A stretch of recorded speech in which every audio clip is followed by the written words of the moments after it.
Salut la famille, aujourd'hui nous allons faire la résumé complet des chapitres 1 à 24 de l'auteur, Abdoulaye Sadji, sénégalais. Né à Rufisque en 1910. Fréquente l'école coranique, puis l'école William Ponty. Instituteur à 19 ans. Inspecteur de l'enseignement primaire. Meurt en 1961. Œuvre, La belle histoire de Leuc le lièvre, conte Tunka, nouvelle. Nini, roman, Maïmouna, roman. Le livre, Edition, en 1958, par Présence africaine. Sujet, histoire d'une jeune fille originaire de la Brouski, après quelques expériences en ville, retournera sagement vers une vie simple. Résumé première partie, chapitre 1, lever du jour. Maïmouna effectue les préparatifs culinaires et rejoint sa mère au marché où elles prennent leur repas de compagnie. Chapitre 2, retour du marché. Soirée, conte, rêve et interprétation, il faut fuir car, la meilleure camarade de Maïmouna. Chapitre 3, Maïmouna et ses jeux, sa poupée, dôme, et des cailloux. Préparatifs de fête pour les fillettes, coiffure, aînée. Jour de la fête, la corité. Rivalité des fillettes au sujet de la danse. Chapitre 4, Maïmouna devient adolescente, transformation physique et psychologique. Yayé Daro, sa mère, assiste, impuissante, à cette évolution. Sa sœur Rihanna fait pression pour qu'elle vienne à Dakar apprendre les bonnes manières. Maïmouna ne rêve plus que de cela et rejette ses origines, son village. Sa condition. Chapitre 5, il fait froid. Maïmouna devient maussade en essuyant un refus de sa mère. Elle tombe malade, paludisme. Le marabout y voit une cause psychologique et conseille à Yayé Daro de laisser partir sa fille un moment. Chapitre 6, Maïmouna devient odieuse avec sa mère, lui reproche sa pauvreté et l'existence qu'elle mène. Daro consulte Mam Raki et décide de prendre sur elle, d'envoyer sa fille à Dakar. Elle écrit en cachette à Rihanna et prend une attitude froide pour accepter sa grande solitude. Maïmouna, à la fois contente et perplexe devant la rapidité de cette décision, commence à regretter de quitter sa bonne mère Daro. Une nuit, des jeunes gens, dont Doudou Kari, se présentent pour faire la cour à Maïmouna tandis qu'elle dort. Sa mère les éconduit, mais ils reviennent le lendemain en l'absence de Daro, tiennent des propos galants, ce qui scandalise Mam Raki, et tente de décourager Maïmouna de partir à Dakar. Chapitre 7, Maïmouna, très pressée de partir, est cependant déchirée, ainsi que sa mère, au moment de la séparation. Voyage en train, découverte de la mer. Retrouvailles avec Rihanna, prévenue par télégramme, et émerveillement devant ses amis émancipés. Rencontre avec Bounama, son beau-frère. Rihanna par sa sœur, la transforme. Tout est beau. Pour Daro, la solitude est grande et peuplée des souvenirs de l'enfance de Maïmouna. Mais elle n'en laisse rien voir. Deuxième partie, chapitre 8, Maï découvre Dakar et s'y épanouit auprès de Rihanna et de Bounama dont on apprend l'ascension sociale. Rihanna est une épouse modèle, très adaptée à la vie citadine. Maïmouna trouve le bonheur dans le luxe qui l'entoure et n'en demande pas davantage. Elle ne regrette nullement Louga. Il lui est même difficile d'imaginer sa vie passée. Chapitre 9, découverte du cinéma. Maïmouna, tout à fait ignare, fait honte à sa sœur. Mais, très vite, elle s'habitue, et c'est une merveille supplémentaire. Elle s'éprend d'un bel inconnu et, désormais, est tourmentée par l'amour. Chapitre 10, à l'occasion de la Maouloud, Bounama donne une grande réception. Des prétendants se révèlent et deviennent de plus en plus assidus. Dépenses folles qui font perdre à Maïmouna le sens de l'argent. Elle rêve d'un beau parti comme celui de sa sœur, et pourtant, n'oublie pas Doudou Kari de Louga. Une lettre de Yayé Daro, qui a consulté le marabout Sérigné Tierno. Intrigue les deux sœurs et empoisonne leur existence, car il y est dit que Maï doit se méfier d'une femme qui vit très près d'elle. Chapitre 11, grande soirée mondaine et coûteuse à Dakar pour voir danser Kouratiao. Au cours de cette soirée, Maï est nommée étoile de Dakar. Mais les dangers planent, l'amour, l'argent.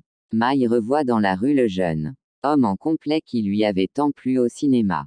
Rihanna essaie de la persuader que ces toubabs noirs ne sont pas dignes d'intérêt.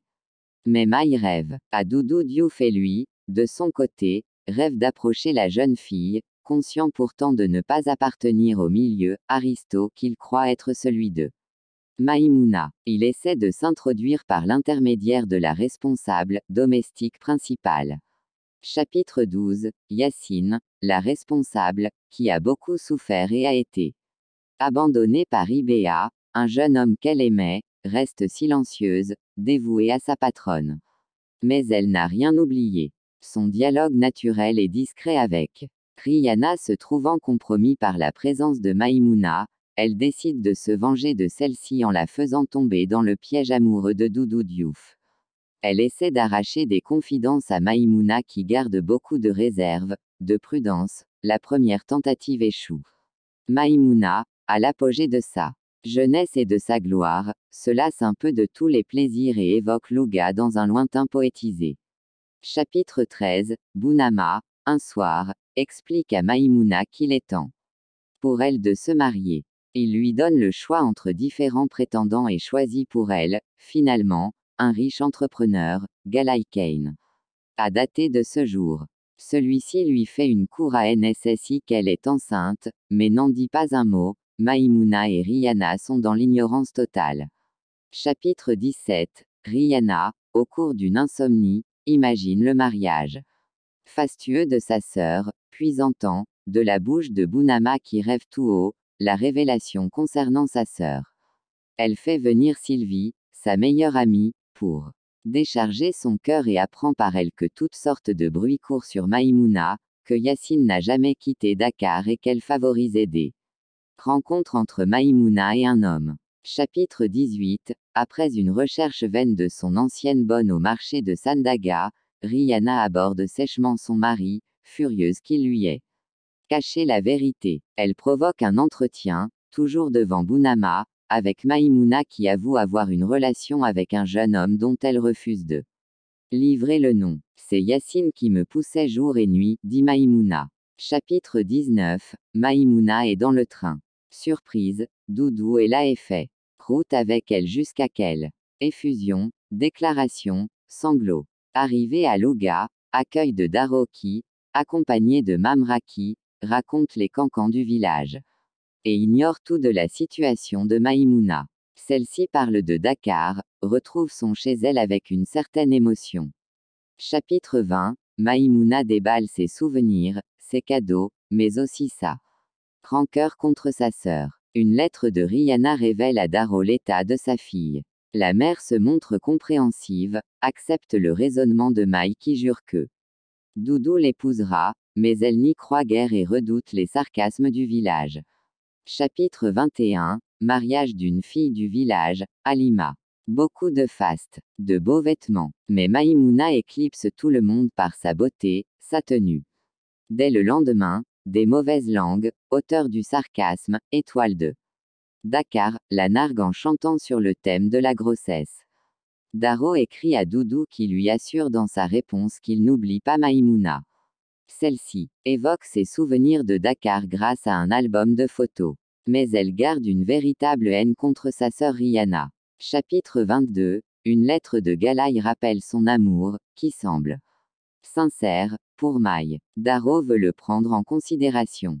Mais Maï lui répond par un non sans appel.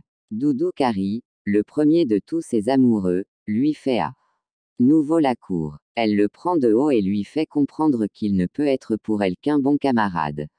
L'hivernage approche. Sombre présage. On parle de maladie et de mort. Chapitre 23. Une lettre anonyme de Dakar jette le discrédit sur Doudou Diouf. Mais précisément, salut la famille aujourd'hui et nous allons faire la Maïmouna de son des chapitres 1 à 24 de l'auteur Abdoulaye Sadji, puis Maï malade.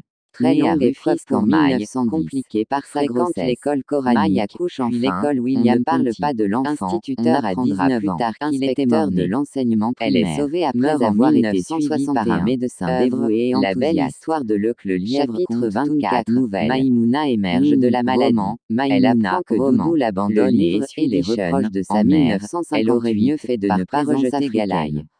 Il ne lui reste plus qu'à réapprendre à vivre originaire de la brousse humblement, en devenant marchande de bourg. Expérience en ville, elle a perdu sa beauté et n'attire même plus le regard des hommes qu'elle séduisait naguère. Chapitre 1. Lever du jour. Maïmouna effectue les préparatifs culinaires et rejoint sa mère au marché où elles prennent leur repas de compagnie. Chapitre 2. Retour du marché. Soirée. Conte, rêve et interprétation. Il faut fuir car, la meilleure camarade de Maïmouna.